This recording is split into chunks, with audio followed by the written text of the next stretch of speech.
Hi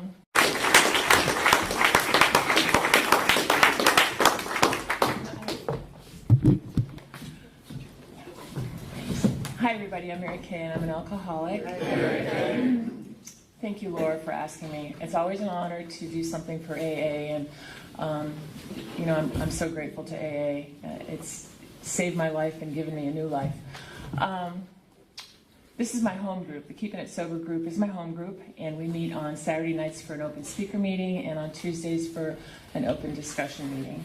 My sobriety date is August 21st, 2004, and this group was kind of starting around that same time. So I have my allegiances to this group, and this building in particular is home to me. So walking in here is coming home, although right now I'm scared to death. But I'm going to say that, and then, we're going to just put that aside. Let's see. I'm supposed to tell you what it was like, what happened, and what it's like now, kind of in a general way. God,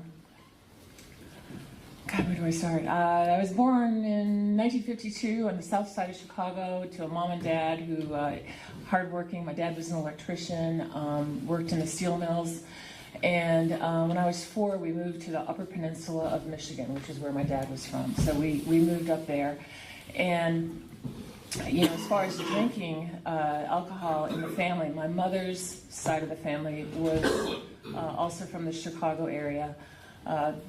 Yugoslavian, hard drinking, and even my grandmother, who lived well into her 90s, was a hard drinker. And I have photographs in black and white of my grandmother, my maternal grandmother, her 2 sons, plus my dad in their basement, drinking shots, drinking homemade wine. It was just a part of, that's what they did when we visited Grandma and Grandpa. Were they alcoholics? I don't have any idea. I couldn't tell you that. But alcohol was a big part of my growing up. We moved up north, and my dad was my idol. He died at a young age, but nonetheless, he was my idol, and he wouldn't say poop if he had a mouthful. My mom was the rageaholic. And I remember I had a great childhood, but yet I remember a lot of fights. I remember bottles being poured down the sink. I remember things being broken. And so now looking back, I think that was maybe an alcoholic family, and maybe my dad was an alcoholic. But again, I really don't know. When he had a few drinks, he got happier and a little more mellow. So, but my mother was the rageaholic, and she put the fear of God in me. Lived out in the country, lived on a lake, just a pretty simple life. Went to Catholic school, which, it's neither here nor there, to tell you the truth. I had to take the bus into town with the public school kids, and little things that I remember from a kid. I remember getting on the bus and being told Catholic school kids have to get in the back of the bus. And, I hear this shared at meetings that we sometimes never, even as little kids, don't quite feel part of, and that was true for me. I just felt like I was on the outside looking in. I didn't even have to sneak. I would take sips of my parents' drinks and that sort of thing, but there wasn't a problem with it or an issue with it. Again, but the home life was happy, and yet there was this craziness. My mom was an incredible homemaker, an incredible cook and baker, so I have a real sense of home, and that's carried with me throughout my whole life. Home is important to me, and I don't mean material things, I mean that sense of home. And I do love to cook and bake, and so that's just a part of my comfort area. I went through grade school and graduated, from grade school, 8th grade. And that summer my dad was sick, and I was young. I was not yet 14, and he was having something called radiation. This is 1966, so I didn't know what that meant. But in September, as I started my freshman year, he died. And it was a shock. No one prepared me for it. It was the biggest shock of my life up until that point, and probably, now it was big. So I'm left. By the way, I have a half sister who is 10 years older than I am. My mother divorced that husband, married my dad. So my sister, by now, I'm in ninth grade, she's long gone. So I'm left with this rageaholic, crazy mother who scared me. She just intimidated me and scared the devil out of me. She never laid a hand on me, but her verbal abuse was off the charts. She remarried when I was a sophomore in high school to, by the way, we were lived in a little town of about 4,000 people in the Upper Peninsula of Michigan. And he was the only Chevy, Olds, Pontiac, Buick, what are the 4 GM cars, in a 50-mile radius. So that was a big deal to my mother. She thought that, this guy was really, this was it. He was actually a good guy, but in terms of money, she thought that she had done well. And she threw her weight around with that. But it was okay, because she was off my back. She was married to Leo, and they did their thing, and I was in high school. I was extremely shy, I was not popular, and I didn't have one date in high school. So, and that's not poor, pitiful me, that's just reality, that was the truth.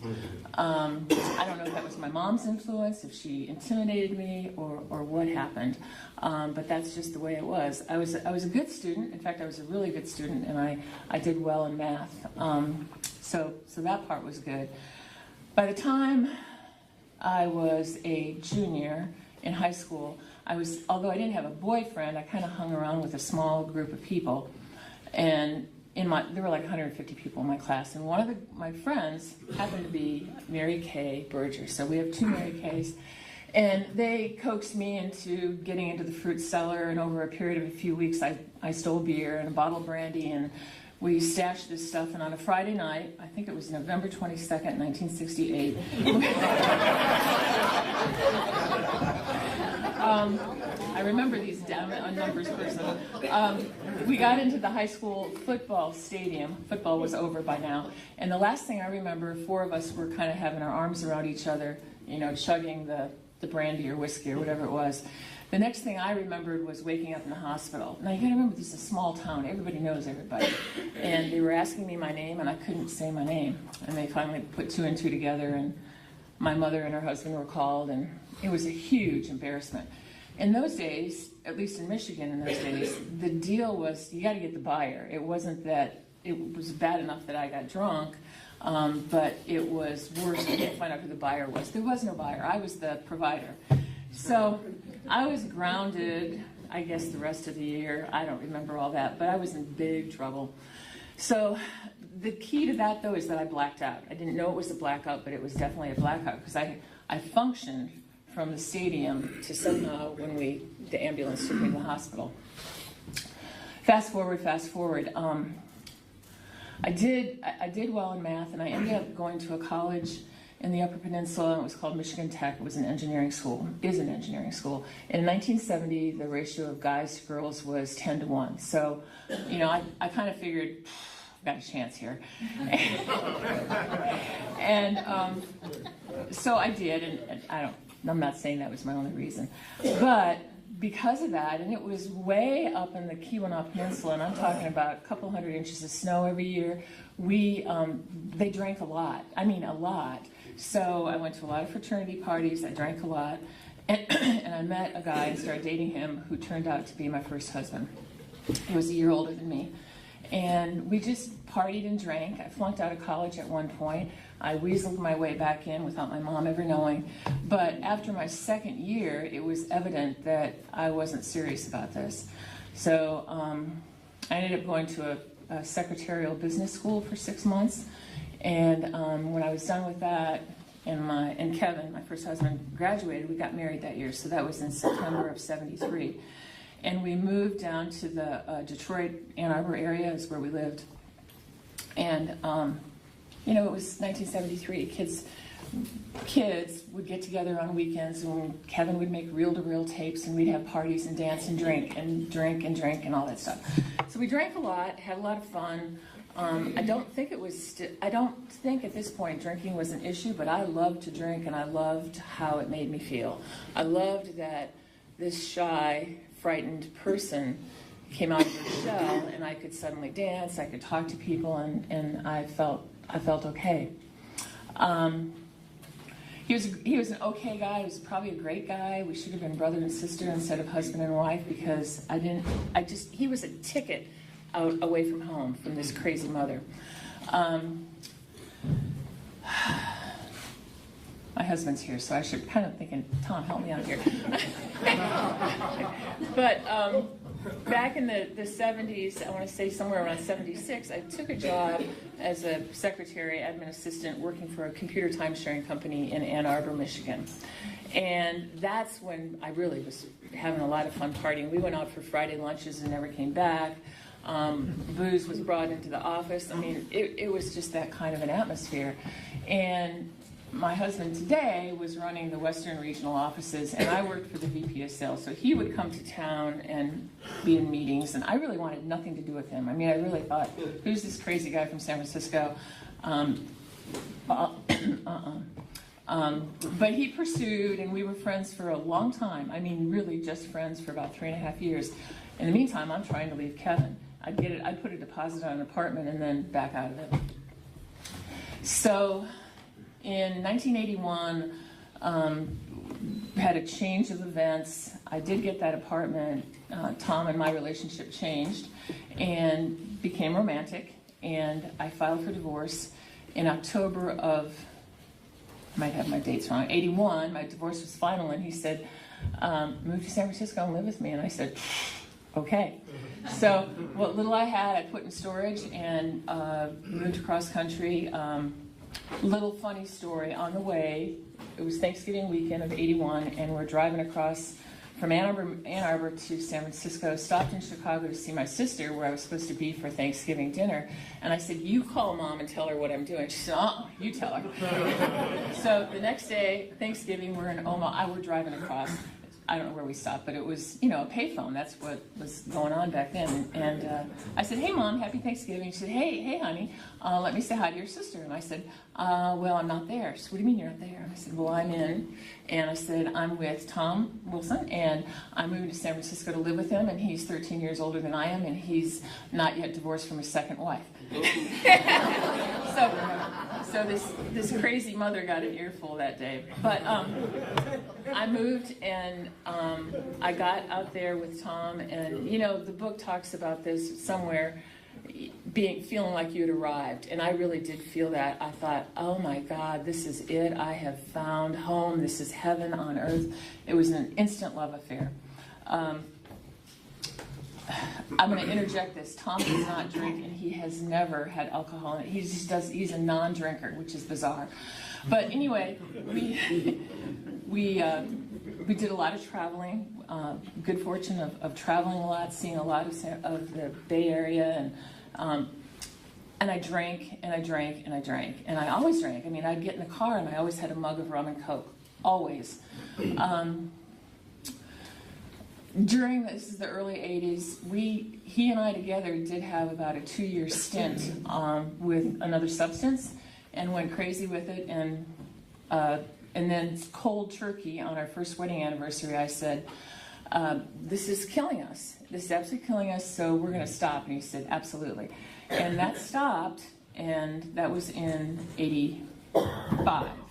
So we had a bunch of moves.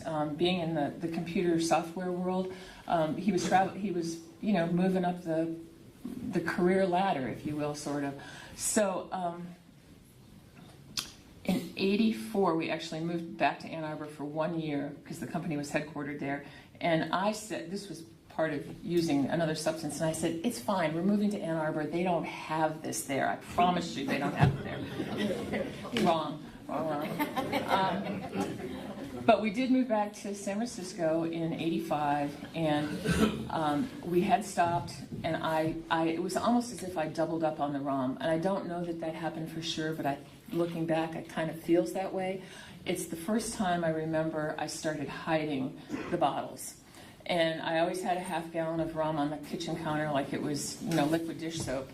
And the bottle would go down to the point that it was empty, but I'd fill it back up with water, and I'd have other bottles in other places in the house. So Tom never knew, except that what would happen is Oh, and where I worked, I could come home at lunchtime. So I was drinking at lunchtime all by myself. He traveled a great deal, so I drank a lot on my own. And what happened is that it turned on me, and I became extremely angry, argumentative, and verbally abusive and physically abusive. So a lot of things were thrown, and that progressed for 19 years. That fall of '85, I went into treatment for the very first time in San Jose. And it was a Halloween time frame, and I thought, these people are cuckoo. I'm going to play this game, but when I get out, I'm not done. And I knew I wasn't done. So that just kept up. I mean, you guys know the drunk stories and the sneaking and all the things that happen, and the remorse and the fear and the regrets. The promising Tom, I'd look him in the eyes and say, I absolutely promise you I'm not going to drink this afternoon. I promise you we're going to stick with these plans. And as soon as 3 o'clock or the witching hour, I was getting a bottle of rum. I couldn't not drink. It's just as simple as that. There was no choice. I just didn't have a choice anymore. I was in and out of all kinds of outpatient treatment centers. We moved a lot, mostly around the Bay Area, but we did move a great deal. And I would go into, I'd say, treatment, and we'd get me into outpatient. In '99, well, actually in '96, we moved to Cary, North Carolina. And a lot of, it just, things just got worse. I did some horrific things, but embarrassing things for Tom. And but anyway, by '99, I was ready for treatment again. So I went in treatment for the second time, 28-day stint. And I did well for a while. They always tell you, go to AA, raise your hand, tell people you're new, and get phone numbers. And that, again, this cycle's just the same for me. Fast forward to 2001, we moved to San Diego. In 2003, we moved to Pinehurst. So, kind of the better part of the turning point for me was when we moved to Pinehurst. So I'd been in and out of AA at that point for 18 years probably. So I started coming to meetings here. I got a sponsor, but I still wasn't done. In the summer of '04, Tom had been gone, and he came home, and it was July. It was about a month before my sobriety date, and he said, do you think you should go to treatment again? Because this is really out of hand. And I said, I don't know. I said, I hear people talking about this place called Fellowship Hall. I guess I can go check it out. So I did. I drove up to Greensboro, and I checked out Fellowship Hall, and I came home, and it's a wonderful place from what I can tell and hear about it. I said, you know what, T-Dub, we can send me there for a month, and we can pay all this money, and if I'm not done, I'm going to come home and go right to the ABC store. So it seems you're going to buy me 28 days of sobriety.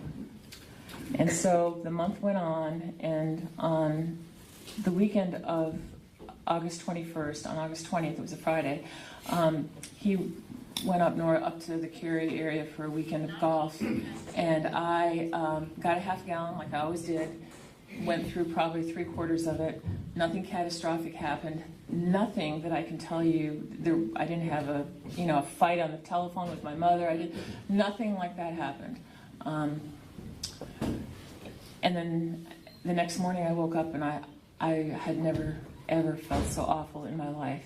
I can't put words to it. It was the most horrifying, helpless feeling of emptiness and just no hope. I mean, this was going to be my end.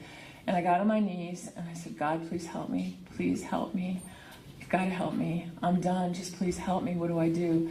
And, I don't know that those were my exact words, but that was my intent. And I called my sponsor, Ginny. A lot of people, Ginny. And I said, this is what's happened. And I went to the women's meeting that morning. And I just started going to noon meetings, night meetings. And it was like a switch had been flipped.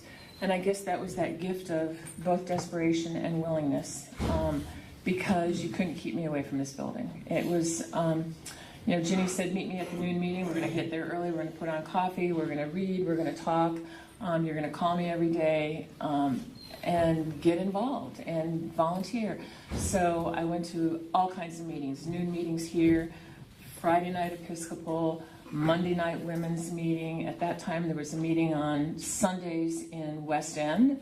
I just went everywhere I could possibly go. I followed direction for the first time ever. This home group was starting up around that time frame, and I became involved in that and in things here in the building. Like we hear told, I took the suggestions, and there was no, there wasn't an option. And I didn't fight it. For the first time, I wasn't fighting it. I wanted what y'all had, and I loved the laughter. I was afraid to walk down those steps, and yet I wanted to be in here. And, I loved seeing, I always look over at this side of the room, and there's Frank, and there's all the guys that they're so good and they're so solid, and we, the women, sometimes sit on that side, and I think, I want to be like them. They go around and they shake hands with confidence, and it's just a wonderful thing to see. So I've learned from each and every one of you, and I mean that. I genuinely mean that. My life changed. Suddenly I had hope.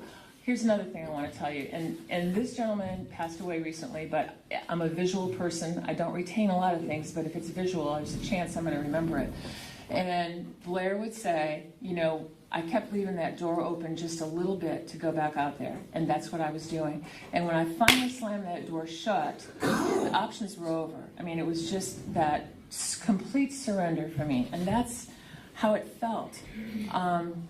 The other thing that I kept telling, I would tell Tom, I'd tell myself, mostly myself, and they were all lies. Once I get out of this jam, this financial jam, this sneaky thing that I've done, once I make it better with my mom, that horrible fight that we had on the phone, once I fix my relationship with Tom and he's not mad at, once I fix all this stuff, then I'm going to go back to AA and I'll work on being sober.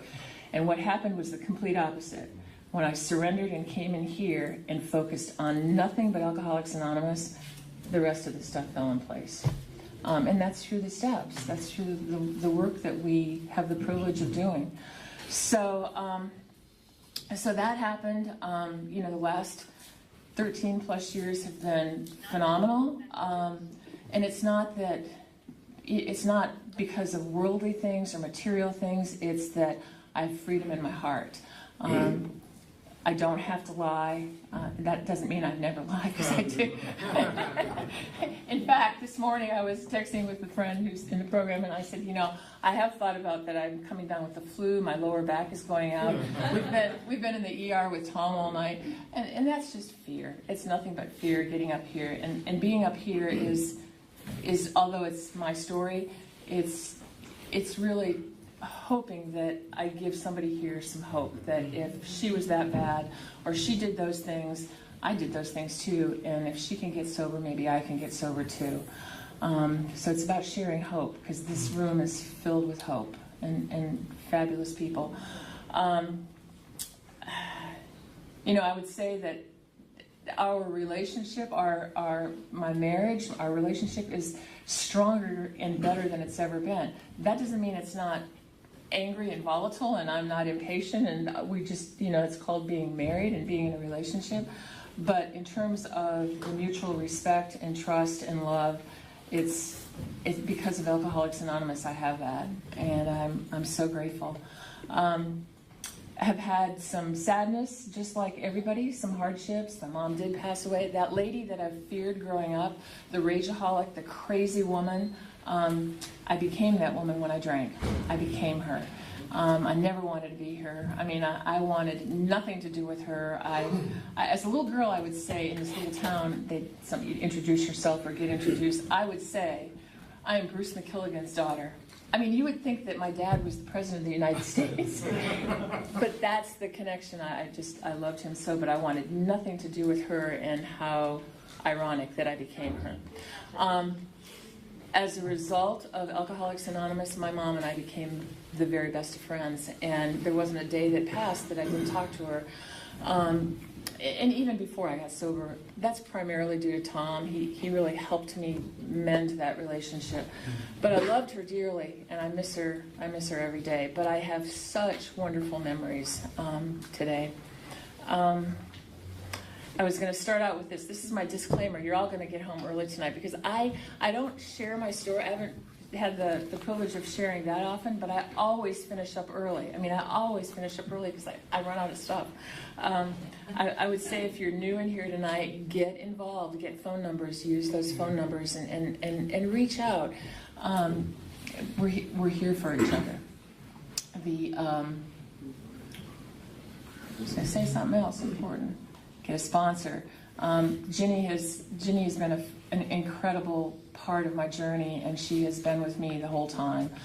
She leads by example. I mean, I remember her saying, we're going to intergroup the first Saturday of the month, and I thought, oh my God, I don't want to do that. And you know what? I did that, and it was good. It was a good experience, and I was in and out of intergroup 3 or 4 times. But what Ginny said to do, I did, and it's because I didn't know how to live. I didn't know how to take direction and follow suit and be accountable. And you all have taught me that. I feel like I want to say more, but I'm running out. So I hope you won't be angry if I cut this short. This is kind of my story and all I've got. If you're new, please don't leave tonight without getting some phone numbers. Come up to me, I'll give you my phone number. And I think that it's important to remember that not everybody has, unlimited time, but it doesn't mean that we don't have time for phone calls or to be able to sit down and have a cup of coffee and talk and share together. That's just really important. So thank you all. I appreciate you being here for me tonight.